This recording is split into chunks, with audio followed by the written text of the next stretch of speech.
but it wouldn't be make-believe if you believed in me. Without your love, it's a honky-tonk parade. Without your love, it's a melody, a penny arcade. It's a Barnum and Bailey world, just as phony as it can be.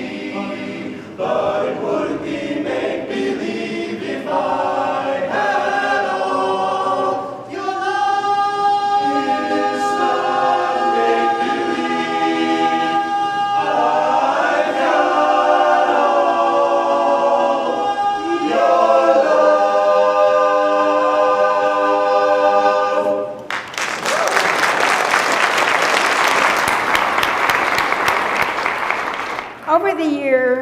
Over the years, this event has become an opportunity to highlight outstanding efforts by individuals, groups, or businesses who have worked to make Golden great. It's also served as a community call to action, encouraging all of us to find ways we can make a difference. Last year, we tried something a little different. We partnered with the Colorado School of Mines to highlight our amazing Town and Gown partnership. It was so successful, we decided to expand on that this year and celebrate the citywide partnerships that stem from mines and how every citizen benefits either directly or indirectly from those partnerships. I hope you got a chance to browse the tables next door that were set up tonight and that showcase an amazing array of local innovation. And we should thank those folks with applause too.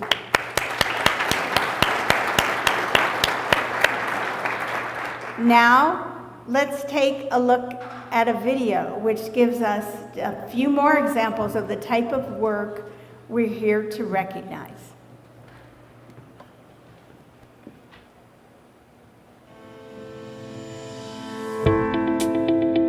What does it take to be a leader? It takes education, ideas, collaboration. It takes the resources needed to go from concept to corporation. For many companies in the Golden area, it takes the Colorado School of Mines. Yeah, so mine's tiny house is built on an 8 by 24 foot trailer, and it fits road restrictions, so it's no higher than 13 feet. So we're gonna see if we can keep this tiny house completely off the grid and kind of educate the tiny house community on how that could be possible for bigger and larger communities. For mines, it takes support from industry to turn dreams into reality. One of the other really unique things about this project is that it's giving our students a chance to work with the industry and network with professionals. Those are really applicable to our community because they can be built here, they can be used by typical homeowners and business owners. We've linked our research and development directly with industry and focused it on the industry. So we're helping them solve their problems while simultaneously educating workforce and developing workforce for the future. The Adapt Center at Mines is one of many examples on campus of innovation realized. This was a piece of plate, and then they started laying titanium wire into an electron beam and welding it continuously around to build up the part. In this case, it's realized in 3D metals printing. There's a local Golden company called Reaction Systems, and they make heat exchangers for the Air Force for high temperature supersonic engines. The 3D printing really allows us to print metal in a geometry that we wouldn't otherwise be able to achieve. In about 3 weeks, we got them apart, got them data on the part, and they took it to the Air Force and got their next round of funding. And since we're a small company, we can't afford the large equipment, the analytical instruments, and having mines so close and having the relationship that we do with the professors, it's easy to branch one piece of technology and one need that we have into another.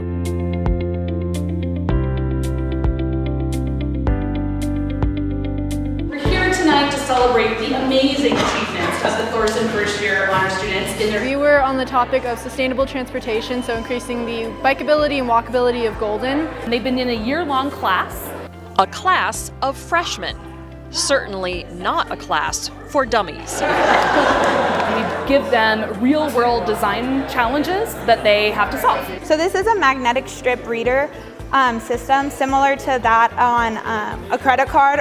In red, these are induction loops that are connected to the indicator lights. So pushing ourselves to be more creative, we decided to make a golden gondola. Some of the ideas work and some of them don't, but we really like to have that innovation and that idea base in our community to draw from. The City of Golden has partnered with Minds for years on anything from freshman classes working on concepts to high-level senior designs. I look at their sort of output tonight and I can't believe that they're freshmen. These are freshmen. These are freshmen. It's really astounding. It's scary. It's terrifying. I always say that I don't know if I myself would be admitted to my own program. Every great thing starts as an idea, whether it's invention, research, implementation, or just being good stewards of the world around them. The City of Golden directly benefits from Minds and the companies who choose our city to be near the campus. Many companies are either owned or run by Minds grads. The president of our company is also a Minds graduate. He received his PhD there. And other local companies hire graduates. It's a winning combination for the school, industry, and the city. We are the beneficiary of that knowledge base that is in our community that other communities don't have, and even other universities can't provide. School of Minds is that step above.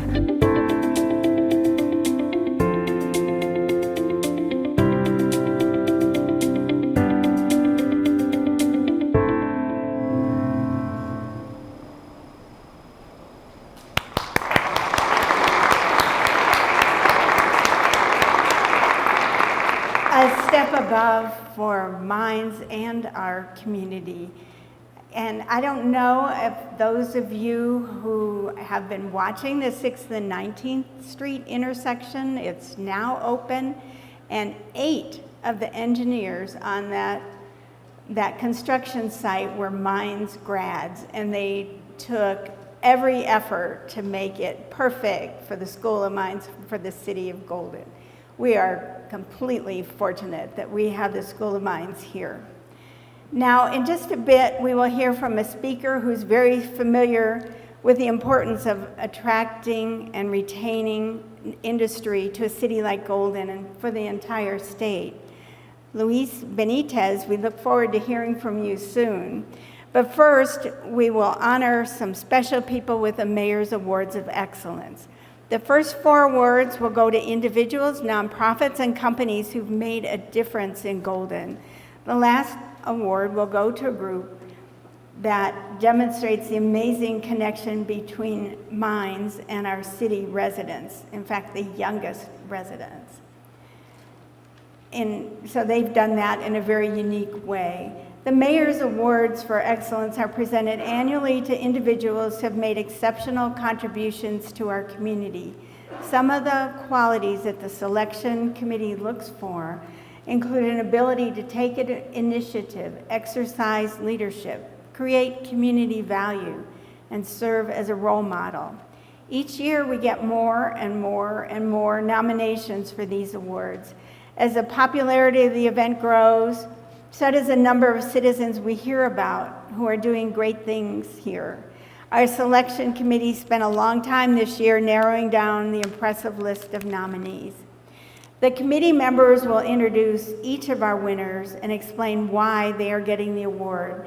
So without further ado, I'd like to invite a member of the award committee, Anna Wellscott, to come forward with our first winner of the evening.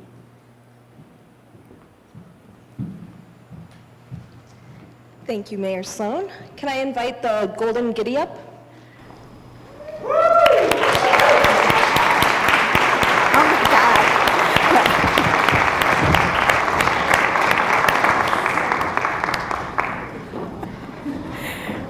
God. On the runway. Yeah. We need a bigger stage, I think. This is great. Great turnout. All right. The Golden Giddyup is a volunteer service organization based here in Golden. The group has provided outstanding service in trail stewardship, stewardship in close coordination with Jefferson County Open Space since the floods of 2013. Working with Jeffco Outdoors Foundation, Team Evergreen, and On-Site Public Affairs, this group of local citizens and volunteers collaborated with Jeffco Open Space to develop the first ever mountain bike race on Jeffco trails, which is now known as the Giddyup, the Golden Giddyup Race. Every penny of profit from the event is invested back into the trail stewardship efforts. The Giddyup Trail Team has logged thousands of hours improving local trails and building community through advocacy, education, and outreach. This year alone, the trail team has engaged over 250 volunteers on over 100 days, logging 3,000 hours of trail work. They even have efforts scheduled through the end of October of this year. So it's not too late to come out and help. The organization has attracted attention from sponsors and community leaders alike, receiving a grant from REI in 2017, and support from many Golden businesses, including Yeti Cycles, Golden Bike Shop, Earth Treks, New Terrain Brewing, and many others.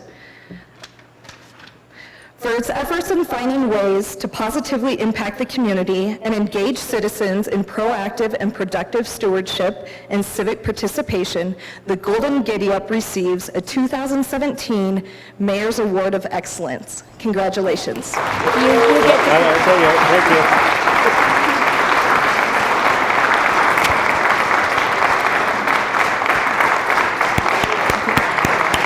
This is an amazing turnout. Thank you.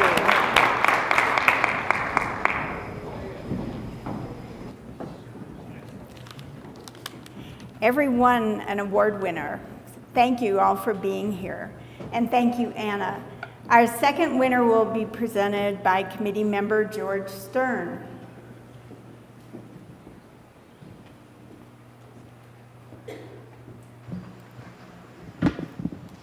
Thanks, Marjorie. I'd like to invite NFT up to the stage.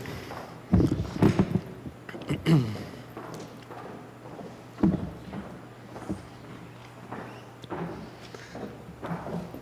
want to come up? Yeah. In the 1980s, as part of the work to help clean up rocky flats, the issues that we all are now too familiar with, there were many people recognizing those problems, but there were only a select few coming up with solutions. And Gil Brissell was one of those people. He received a patent for his, it's so far over my head, I'm going to have to read it word for word here, a specialized filter that allowed the safe venting of pressurized nuclear waste containers. And from that patent, Nuclear Filter Technologies, or NFT, was born. Since then, what started as this one patent, two employee company has grown into a multi-state organization with dozens of patents and more than 100 engineers, chemists, and machinists in Golden today. NFT offers unique engineered solutions to some of the toughest challenges in a whole host of industries now, including nuclear, aerospace, energy, manufacturing, food and beverage, and medical markets. So it's created not just containers for nuclear waste, but it also now creates high-precision machine components that help pilot the International Space Station and our efforts to explore Mars. Because of that work, a Lockheed Martin executive recently said that the road to Mars goes through Golden, Colorado.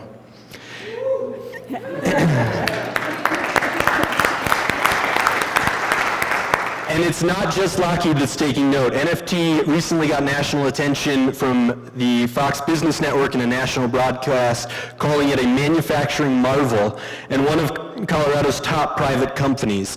NFT has also received recently a NASA Award for Excellence. Despite all of this attention, the company remains loyal to Golden, where it has its headquarters here. Just this year, they moved into a new 54,000 square foot facility over in the Coors Technology Center, and they've been tenants for the past few months, but as of tomorrow, they intend to own that space. So we're proud to know that they're settling down roots here for quite some time. NFT also has a strong partnership with the School of Mines. employing interns almost every semester that lead to full-time positions, and they encourage their employees who often live here in the community to be active in their community. For this dedication to Golden and for furthering Golden's reputation as a hub for advanced engineering and as an integral part of the aerospace industry, we're proud to give NFT an award for excellence in 2017. Congratulations.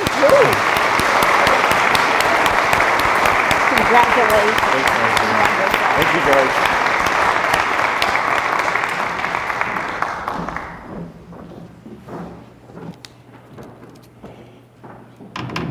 And thank you, George. The third award will be presented by Michelle Barnes.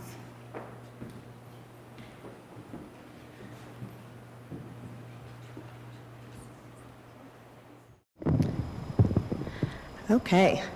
Founded just last year by local business leaders Chris Cohn, Jen Temke, and Bud Rockhill, Traction is a Golden-based startup business accelerator. Bud, Chris, and Jen, can you join the mayor on the stage? With sponsorship from the city's Economic Development Commission, the School of Mines, Connects Workspace, Miller Coors, Guarantee Bank, and other local organizations, Traction provides educational programs, access to advisors and professional services, and assistance in raising capital. Dozens of Golden residents with startup experience, industry expertise, and business knowledge have volunteered to help local startups and small businesses through Traction. In addition, Traction works closely with the School of Mines and their growing entrepreneurship and innovation programs by working with faculty, alumni, and students. During the 2016-17 academic year, Traction sponsored and supported a senior design project involving water conservation technology. Earlier this year, Traction modified its accelerator curriculum to teach a 6-week course for undergraduate students participating in the Newmont Mining Innovation Challenge. The Newmont Challenge encourages students to develop viable solutions for industry sustainability challenges in mining and oil and gas, with the opportunity to win $25,000 to pursue their business idea. For their efforts to provide a hub for supporting entrepreneurs by harnessing the power, expertise, and experience of the city's business community, Traction receives a 2017 Mayor's Award for Excellence.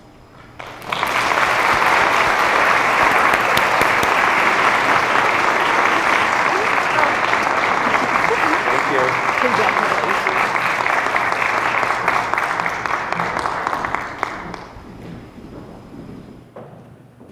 Thank you, Michelle. Fourth Mayor's Award of Excellence will be presented by Ray Goodhart.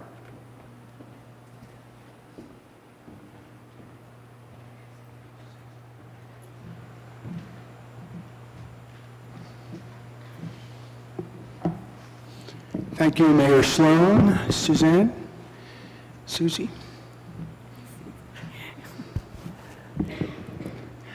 Suzanne Stutzman has been described by City Councilor Marcia Claxton as a Renaissance woman.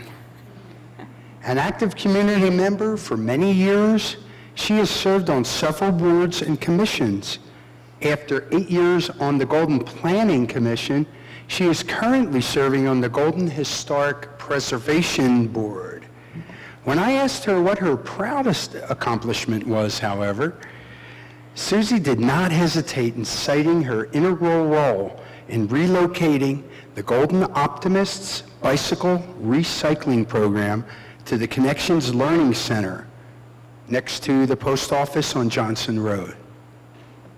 Their mission is to locate used or unwanted bikes, repair them with the help of students, and then to find worthy recipients, veterans, and those, including other kids in need, who wish to adopt the completely restored bikes for transportation, exercise, or just for pleasurable rides through this wonderful town and its surroundings. On one occasion, Susie answered the request of Councilor Claxton to assist the local disabled and sight-impaired resident by personally going to her home with new tires, fixing her bike, and on the spot, and then supervising a test ride with her through the neighborhood. Susie worked for 35 years for the National Park Service as a landscape artist, and then its wilderness coordinator, providing national leadership for wilderness stewardship and managing 28 park units. She has written and illustrated several books and articles, including one about wolverines, in which she promotes reintroduction of this little-known species into our Colorado wilderness. For her talent, energy, and spirited volunteer efforts beyond the call of duty, I am proud to present a 2017 Mayor's Award to Suzanne Stutzman.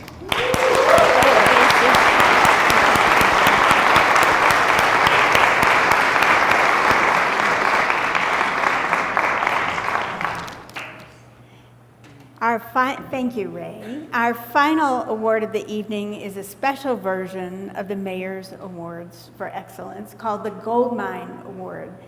This is presented for making a big impression on both the city of Golden and the Colorado School of Mines. Our committee member, Lori Valverde, will present this award. Lori?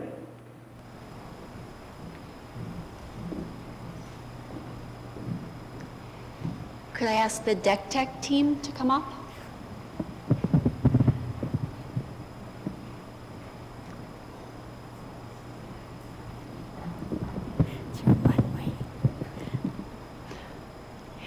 The Discover, Explore, Create Technology, or Deck Tech team, is a group of 23 female Colorado School of Mines students who are dedicated to inspiring and teaching girls about the STEM subjects: science, technology, engineering, and math. They're focused on girls because the research shows, and they know, that many girls lose interest in the STEM subjects by middle school. The Deck Tech team reaches out to the Golden community at science fairs, at math and science nights. They volunteer at and judge the middle school girls in STEM competitions at the Golden Library. And most importantly, they develop and teach STEM after-school classes here at Mines for girls. In fact, there was one today. My daughters have taken these classes, and so I know firsthand the effect that these Deck Tech women have on Golden's future engineers and mathematicians. The Deck Tech women teach our girls that it's hip to be smart, that science is exciting, and that engineering and math are subjects for everyone.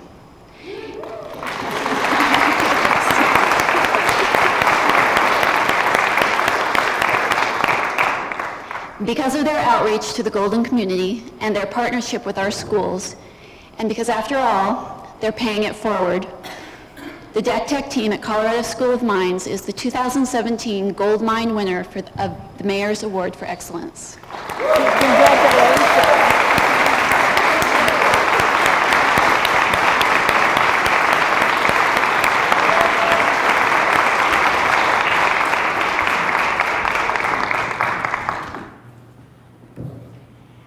Now, if we could have all the winners back on stage.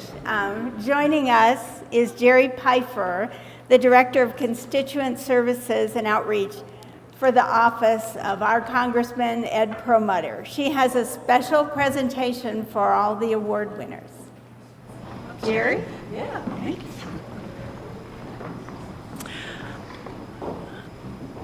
Well, Congressman Perlmutter would love to have been here tonight. He was at the one last year, the 2016 awards here, but he is doing his job. He is in Washington, so I will give him a bye on that one. But first of all, I just have to say, what accomplished neighbors we have here. I mean, the accomplishments that all of these folks, it's astounding. And so the congressman, first of all, let me thank the mayor for allowing us to be part of this event this evening. We really appreciate it. But we have a special congressional recognition for each of the winners this evening, and it's in recognition of outstanding and invaluable service to the community. So I'd like to present each one with their certificate. Thank you.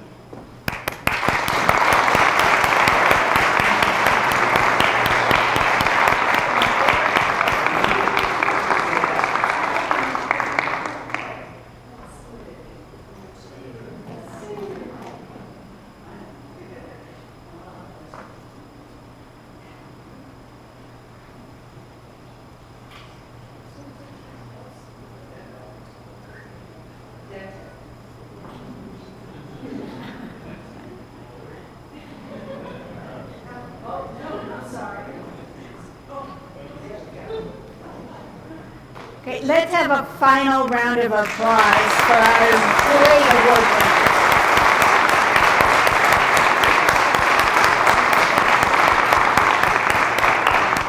Thank you, Jerry. That made it extra special. Now, it's my honor to introduce to you our host. I don't know why I'm introducing President of the Colorado School of Mines, Paul Johnson, in his territory, but it's my privilege to do it anyway. He's the 17th person to hold this distinguished position. Thank you so much for allowing us in this beautiful space. And President Johnson, come on up.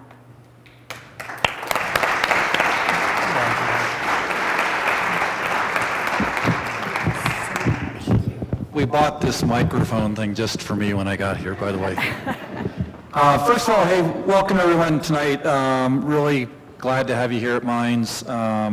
We very much appreciate the partnership with Golden, and we really are all very fortunate to have the opportunity to live in such a beautiful place full of incredible people doing pretty amazing things. So thanks for being here tonight, for celebrating, and congratulations to all the award winners. It's my great privilege to introduce someone who I think makes Mines students look like slackers, if that's even possible. But we're really fortunate tonight to have Luis Benitez with us here tonight. Over the course of a decade, Luis has emerged as one of the more experienced, respected, and busiest professional guides and leadership development consultants in the world. Perhaps you know him because he has summited the top of the famed 7 summits, a cumulative 32 times, including being a 6-time summiteer of Mount Everest. I don't know anybody who's done it 5 or 4 or 3 or 2 or 1, so six pretty amazing. He's reported from Everest for ABC TV News and has filmed segments for National Geographic on Everest. One of those expeditions included the opportunity to climb with blind athlete Eric Weinmeier on his historic 2001 Everest summit, which is now chronicled in the feature film Farther Than the Eye Can See, and also in Eric's book Touch the Top of the World. More recently, Luis served as the COO for Adventure Consultants, or AC, highly respected New Zealand-based expedition firm with a long and storied history of leading trips on Mount Everest. If you saw the movie Everest, you would have seen that AC was featured there because it was founded by the legendary guide Rob Hall, whose ultimate peril was heavily documented in the book Into Thin Air and in the movie Everest. In his professional career, Luis is always focused on teaching as well as serving. He works to tie the lessons available from the outdoors and carry them back to everyday challenges of life and business. You can see that this consistently throughout his history, his engagement with Outward Bound, creating the nonprofit Trekking for Kids that teaches kids about local issues while trekking and climbing, and the Warriors to Summits, which focuses on serving returning veterans by connecting them with the outdoors. Luis is also dedicated to public service, first by serving as a town councilman in Eagle, Colorado, and now currently serving as our very first ever state director for outdoor recreation industry for the state of Colorado. Please join me in welcoming Luis Benitez.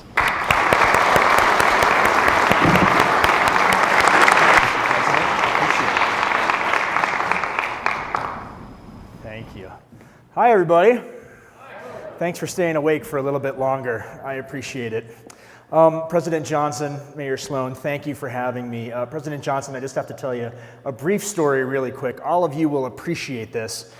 Being from an Italian Latino family from the Midwest, we had 5 choices of career in my family: doctor, lawyer, engineer, priest, or politician. Most of my father's brothers are engineers, and my father himself was an aerospace engineer that had a long career with McDonnell Douglas. So I called him this afternoon and said, Dad, I'm speaking at School of Mines this evening. And he got really quiet, and he asked a one-word response. Why?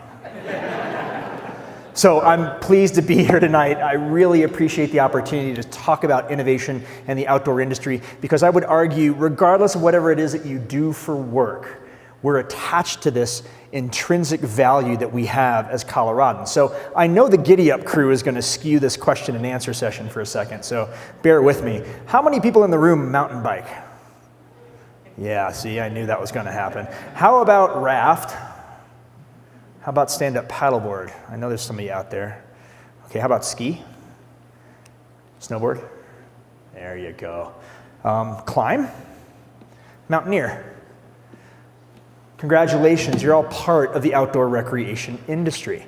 So often we ask, what does this industry really mean for us in Colorado and across the country? And what I want to talk to you about tonight is somewhat driven by metaphorical examples of how deeply this value and this ethic is connected to what we do in the state. So for me, my start in the outdoor industry was pretty simple. My American grandfather owned a sporting goods store in the Midwest. It was the first Orvis dealership in St. Louis, Missouri. So at a very early age, I got to walk from my grade school down to my grandfather's school, where fly fishing rigs were sold, where hunting apparel and guns and ammunition were sold, and really began to understand what small community, specialty family-owned retail shops did for not only the industry, but as a gathering place to talk about policy, politics, innovations regarding conservation and stewardship. So at a very, very early age, before I could really even hold the gun to shoot the duck, I learned about all of these different components that really make up our world. Yep, that's me. I don't know if you can see that very well.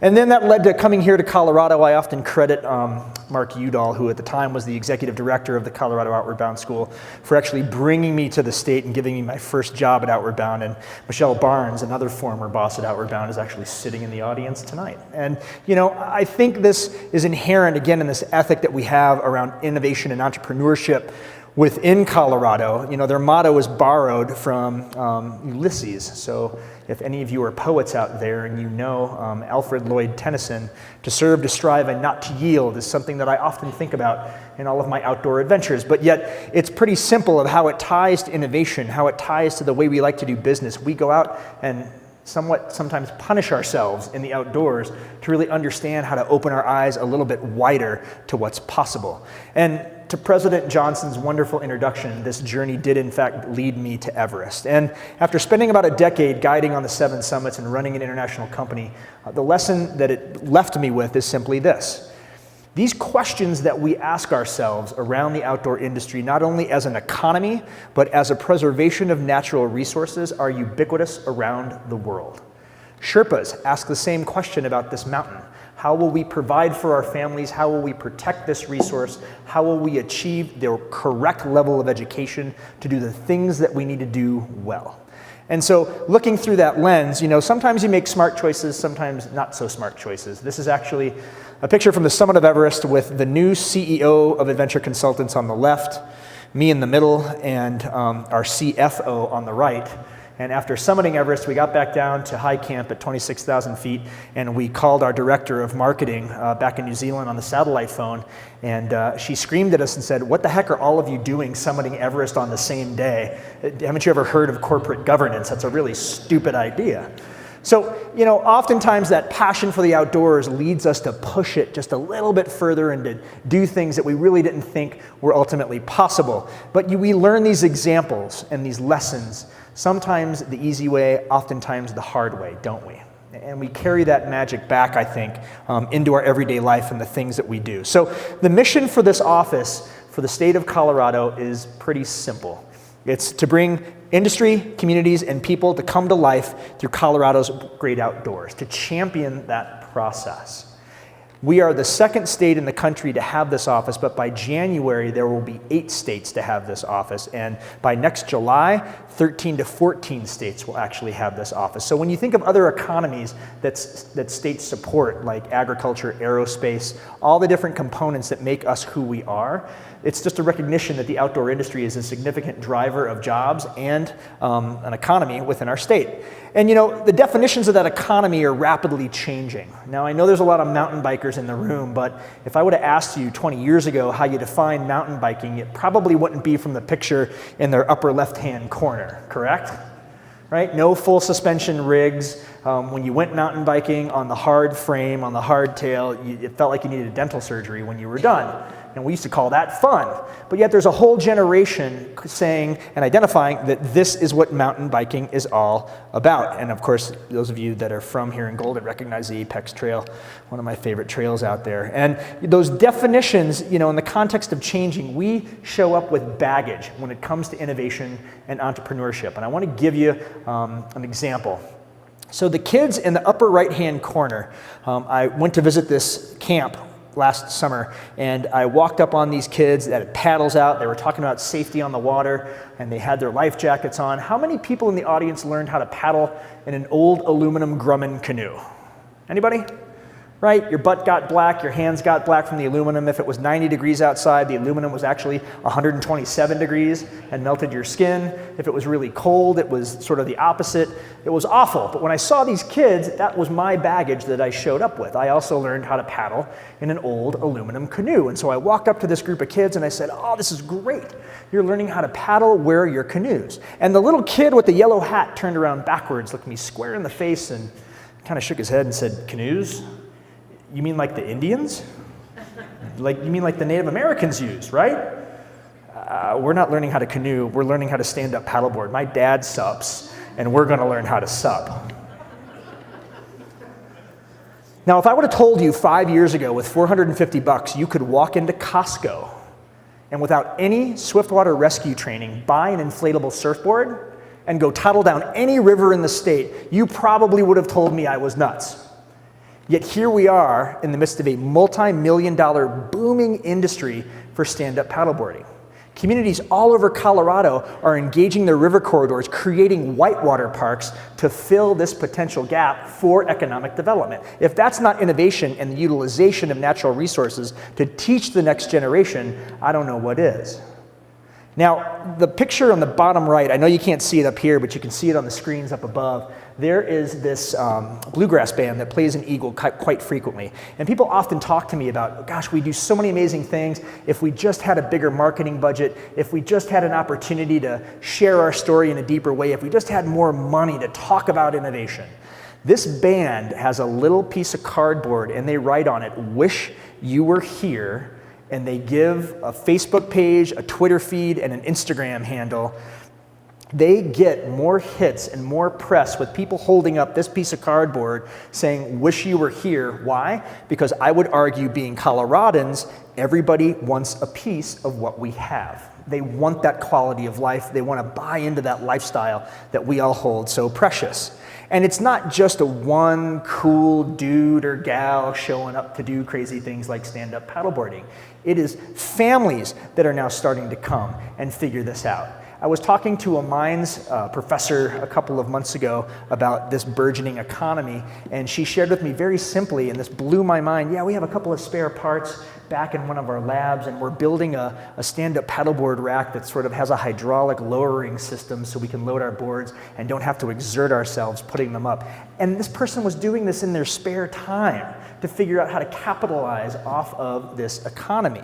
And so it's not just people showing up by ones and twos, it's families, and then there's also people capitalizing off of some of these innovations. Anybody here ever tried stand-up paddleboard yoga? Anyone? Yeah, you get hurt and wet all at the same time. But yet, this is where we are in our space right now. It's a challenge, but it's a challenge, I think, that's intrinsic in our state and one that we address quite well. So anybody here remember Ted Ligety?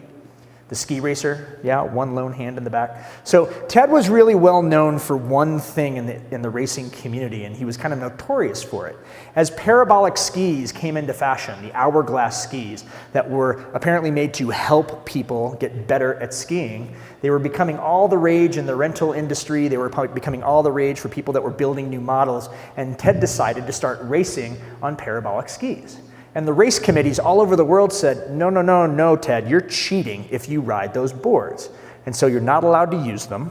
And if you do use them, we're going to disqualify everything you do from here on out. Ted was brave enough to stand up and say, that's fine if you do that. I'm not going to stop riding these skis. This innovation is not going to just simply disappear. This is the future, so I choose to embrace it. Now, any ski mountain that you go to, any gear company that you decide to rent from in the mountains, you have a 60% to 70% chance you're going to rent a pair of parabolic skis. So it takes progression to get there. Now, other than Ben Davis sitting in the audience, how many people think they could just ski up to this thing and say, I got it, and launch it? Sorry, Ben, don't mean to call you out. Anybody? No, right? It's ludicrous. You're going to start a process of education. You're going to try to figure out what is possible. You're going to start a deeper level of training. You may actually get to the end of that training and say, yeah, there's still no way that's actually going to work. But the whole purpose is to actually look in the face of a significant challenge and try. And I think that's something that we do extraordinarily well. Consider the 14ers in our state. I think we're reaching a place, this tipping point, this balance, where the 14ers are really considered this unique gem for our state. And if you look at the tourism numbers and what people sort of have as a checklist when they come to visit our state, go rafting, check, go ride a mountain bike, check, climb a 14er, check. Yet consider all the press that we've gotten just in the past couple months about not only some significant incidents that have resulted in deaths on our 14ers, but how much impact is happening on our trails. The Colorado 14ers Initiative, which is a great organization, puts out a 14er report card every year that sort of lists the condition of trails all around the state on our 14ers. What it's shown is that there's $14 million in existing damage on our trails all over the state on our 14ers, but yet they also measured the ancillary economic development for the surrounding towns to our peaks. And it shows $80 million of ancillary economic spending in those towns. $14 million of damage, $80 million in ancillary economic revenue. At some point, we're going to have to understand the possibility for public-private partnerships with our resources and understand how to deepen that level of innovation towards taking care of the things that drive our quality of life. How many people in the room have actually done trail work before? Again, other than the golden Giddyup folks, right? I know. It's so great to have you guys here tonight. Congratulations, by the way. Now, barring that crew over there, would you agree that this is easy, simple work? Yeah, exactly. Has anybody ever gone back to a portion of the trail that they've worked on and kicked the water bar or tried to wiggle the rock a couple years later to say, ooh, that's still good? This magnificent piece of engineering. Anyone? Right? It's hard. It's incredibly difficult. And I would argue that leaning into that work to take care of these things requires courage. It's amazing how many people think that well-built trails and trail systems magically fall from the sky, and the money to take care of them also falls from a magical bucket. But yet the reality of sweat equity and that ethic that comes along with preserving some of these things, I would call that innovation. And I would also call that entrepreneurship, because perfect case in point for one of the winners this evening, you can turn that innovation and that sweat equity and that courage into an opportunity for your town and for your region. That's magic. You know, that's ultimately truly about conserving public lands and waters while trying to spark sustainable economic development. The Giddyup is a perfect example. Anybody know anybody like this? Especially at mines? I chose this very carefully for this talk tonight. This guy's going to remain nameless because he's actually a Coloradan. But I know we all know somebody like this, right? That guy or gal in the garage that has a really great idea. Now, this guy's journey was no different. He was sick and tired of biking back and forth to the grocery store and not having the capacity to carry everything home that he wanted to. So he simply stole a cart from the grocery store, brought it home, and arc welded it to the front of his bike. Now, some of his neighbors called him nuts, But he was so passionate about this idea and wanting to bring this idea to the marketplace, wanting to figure out how to build a heavy suspension frame to actually transport a lot of weight back and forth on a mountain bike platform. Neighbors started to give him $50, then $100, then $1,000. Families started to invest in this one great idea. You know, I get calls from folks on Wall Street all the time hearing about the size of our economy, which I'll get into in a minute, and they say, how do we get in on these amazing opportunities? They're thinking that we're made up of 300-person, 400-person, 500-person companies, and what I tell them every single time is very, very simple. We are made up of the guy or gal in the garage that hires their buddy, that hires another buddy, that somehow figures out a way to write a business plan, to access capital, to grow into the next great company within the outdoor industry. That is what our community and our industry is made up of. So this guy finally got it together and built a second prototype.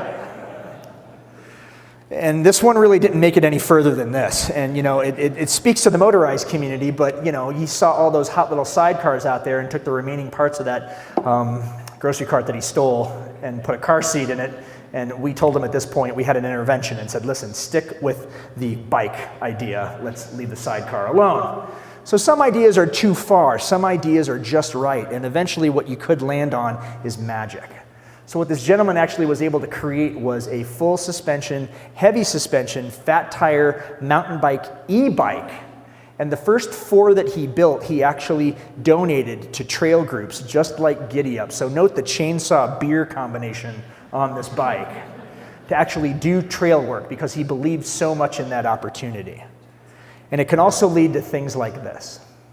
Anybody here ever ridden an e-bike before? They're pretty fun, I know, don't deny it. So often we look at these innovations like stand-up paddleboarding, like e-bikes, and we say, how does this affect us culturally? What will allowing these things onto our trail systems and into our communities do? I got news for you. If you look at the Department of Local Affairs, if you talk to DOLA and you look at the emerging demographic in Colorado, the 50-something to 60-something-year-olds who used to charge hard on a regular mountain bike 20 years ago, guess what? They're buying these rigs. They want to get out. They want to access our trails. These amazing machines are partnering with Yamaha and Bosch to create drivetrain systems that take significant engineering innovation to make them work.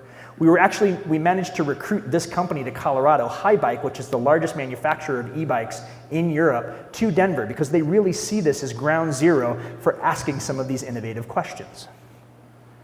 And you know, for the longest time we thought, we're never going to see this crossover. These cultures are too distinct, they're too different, and frankly, between you and me, they hate each other. If you think about getting a dirt biker and a mountain biker in a room together and making them talk about trail access and taking care of their resources, I don't know what your experience has been, but quite often that was a non-starter for an effective conversation. Yet the reality we have right now with the conversation around public lands, the conversation about our industry, we're seeing unprecedented partnerships and relationships to really focus on what's possible. Consider the ski industry for a second, just to stick with this idea of innovation. A company that has been known for one thing and one thing only for 50 years, sliding downhill on snow. After the passage of the Summertime Operations Bill, you now have ropes courses like you would find, high challenge ropes courses like you would find at any outward bound base camp all over the world. You have zip lines that would rival any canopy tour in Costa Rica. 1,800-foot zip lines going from the top of Vail Mountain to the bottom of the backside, partnering with the Nature Conservancy to drive an environmental education curriculum. So it doesn't matter if you're visiting from out of state, yeah, you can have the high fun yayas, but you're also going to get an education about the forest that you're zipping through. This is coming from an industry that has done one thing in the United States for 60 years. Don't tell me you can't change the story. That's a perfect example of what's possible. There's actually a guide service in Eagle, Colorado that no longer does fly fishing guided trips from dories or rafts anymore. They only use stand-up paddleboards. I don't know about you, but the whole yoga stand-up paddleboard thing scared me in the first place. Trying to land a fish on a stand-up paddleboard, I don't even want to think about it. But yet it's this constant pushing of the idea of what's possible. You know, there was a study that was recently released about what kind of outdoor gear the next generation millennials are buying if they can afford some of this stuff at REI and other places. Turns out the next generation aren't buying tents. They're buying teardrop trailers like this one from Vintage Overland in Grand Junction. This trailer has been featured in Popular Mechanics because of their creativity, because of the artistry that goes into hand building every single one of these. And for years, the RV industry would be apart from the outdoor industry, saying, we're not together, we don't count, we don't do the same thing. But for the first time, we're starting to see deeper alignments through this process. And that ultimately, I think, drives that innovation that we're talking about while cultivating some of those healthy outdoor lifestyles that we all love. You know, make no mistake. I think regardless of your political ideology, we are in interesting times right now regarding the outdoors and the outdoor industry. I don't know if you've heard the news about recruiting the outdoor retailer show to Colorado from Utah, but one of the reasons why we were able to acquire the show was because of the definitive difference with our stance on public lands compared to Utah. These things matter, they count, and they count how we show up with regards to innovation and entrepreneurship, because I would argue that having a pro-public land stance, protecting these natural resources and treating them like national treasures, that's entrepreneurship. This is actually how big we are as an industry for the country. Now, I want to give you a scale and scope of this really quick to sort of help define this. $887 billion in consumer spending. That is almost as large as the auto industry and the pharmaceutical industry combined. I'll let that sink in for a minute. Now think about that in the context of what our political voice is, what our potential is to define some of these things as an economy. We definitely don't have the weight and the depth of the auto industry or the pharmaceutical industry yet, but I would argue that's the opportunity in front of us. And if you can't get your head around the national numbers, take a look at what it means for Colorado. Sorry about that, that's cut off down in the bottom, but $28 billion in consumer spending, almost 230,000 direct Colorado jobs, over $2 billion in state and local tax revenue, and over $9 billion in wages and salaries. So often the outdoor industry has sort of been seen as a seasonal, part-time, fun kid industry. You work for a ski resort for a couple months a year, you live out of the back of your truck, you go do something else, you don't really contribute to our society or our economy. I would argue that the story, the real story, is significantly different.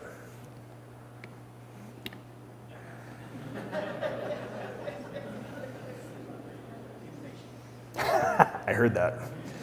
Now I know what you're thinking. The outdoor industry guy has clearly lost his mind. It's too late at night to be having this talk. The other half of the room is thinking, before I go camping with my 10 friends, I have to go to Home Depot and get a rake.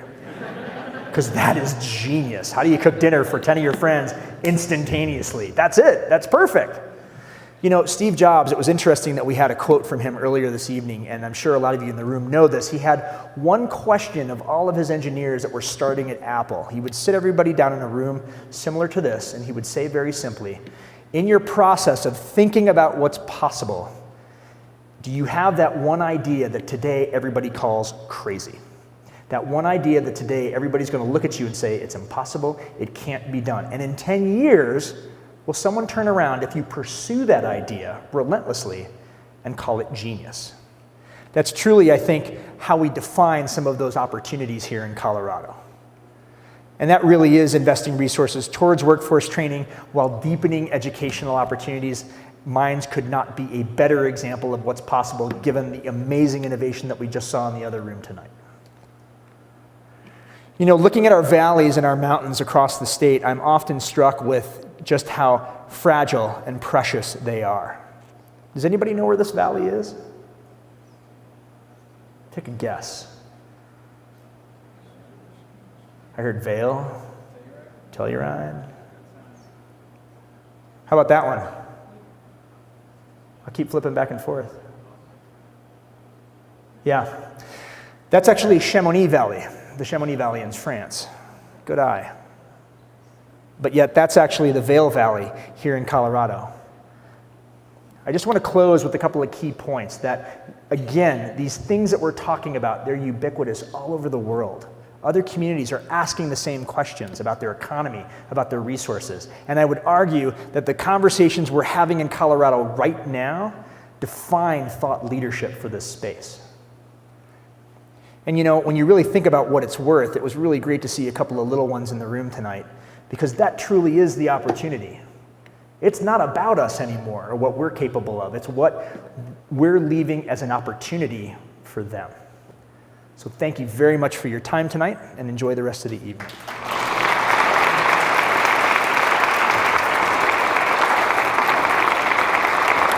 Thank you, Mary. Appreciate it. Thank you.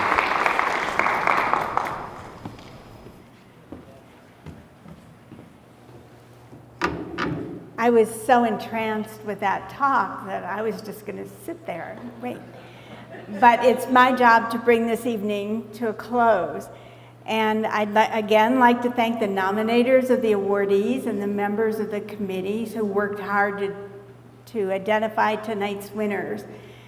Because of the extraordinary efforts made by those you saw honored and showcased tonight, we are all winners. So thank you, Louise, for being here with us. Thank you all for joining us. Have a great evening.